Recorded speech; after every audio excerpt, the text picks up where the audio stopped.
Here are 5 stories that sound fake, but are actually 100% true. Number 1, Mr. Crapper. I remember when I was a kid learning on the schoolyard that the inventor of the toilet was a guy named Thomas Crapper. That always got a big laugh out of everyone. This just sounds like one of those stupid things that kids say, but according to the official website of Thomas Crapper & Co., a British bathroom fixtures company that still exists, Thomas Crapper was absolutely a real person. He was one of the most successful bathroom fixture magnates in Victorian England, in fact, and although he didn't invent the toilet, his company did make them, and they often had his name in big letters on them. According to the official Crapper Company corporate history, during World War II, American soldiers who were stationed in Britain saw Crapper brand toilets and found this hilarious. Crap is apparently an old-timey English word that was brought to America by British colonists, and after the Second World War, American servicemen brought the new word crapper back to America from England. Number 2, Coca-Cola in the cocaine business. Coca-Cola, as we all presumably know, used to contain cocaine, but today the Coca-Cola Corporation merely makes cocaine. See, back in the 1880s when Coca-Cola first came out, cocaine was considered a relatively harmless painkiller, and Coke was being sold as a drink that could help cure headaches. But by the early 20th century, people had started to regard cocaine as a harmful drug, and by 1928, the Coca-Cola company had stopped putting any cocaine in their drink. But this created a new problem. See, the Coke people still insist on using extract of coca leaves in their recipe. Coca leaves are what cocaine is made out of, and it is still a felony to import them into the United States. But thanks to good old corporate lobbying, the Coke people have a special exemption from this law. They're allowed to import coca leaves so long as they proceed to extract all the cocaine. And what do they do with all that cocaine? It's given to medicine companies who also have an exemption from the drug laws to use cocaine to make certain kinds of anesthetic. Coke does a similar thing with the caffeine they extract from decaf soda, which they sell to coffee companies. Number 3, Xmas is actually the more traditional way to write Christmas. Most people think that writing Christmas as Xmas is either lazy or blasphemous, like you're trying to hide Jesus' name, or you think the X kinda looks like a cross. But no. In reality, the word Xmas comes from ancient Greece, where their word for Christ begins with an X-looking letter. 1,000 years ago, when Greek and English were more integrated than they are today, it was not uncommon to use Greek letters in English writing, particularly when it came to abbreviations. And for quite a while, it was popular to use the letters X and P to represent Christ, since those were the first 2 letters in the Greek word for Christ. Perhaps you've even seen this thing before. It is an ancient Greek symbol for Christ that is now quite popular with some members of the Christian tattoo community. Number 4, avoiding the Noid. You remember the Noid, right?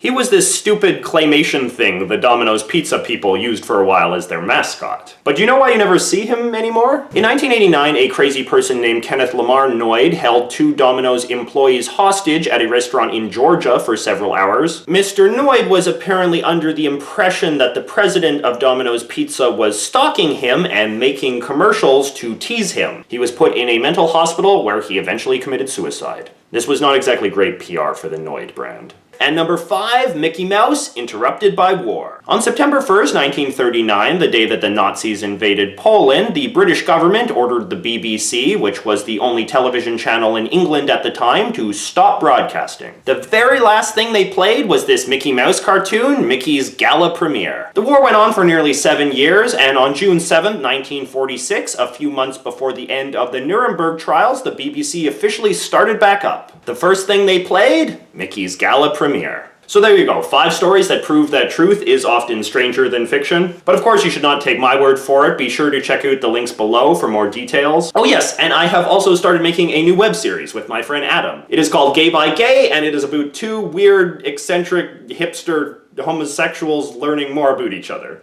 Be sure to check it out.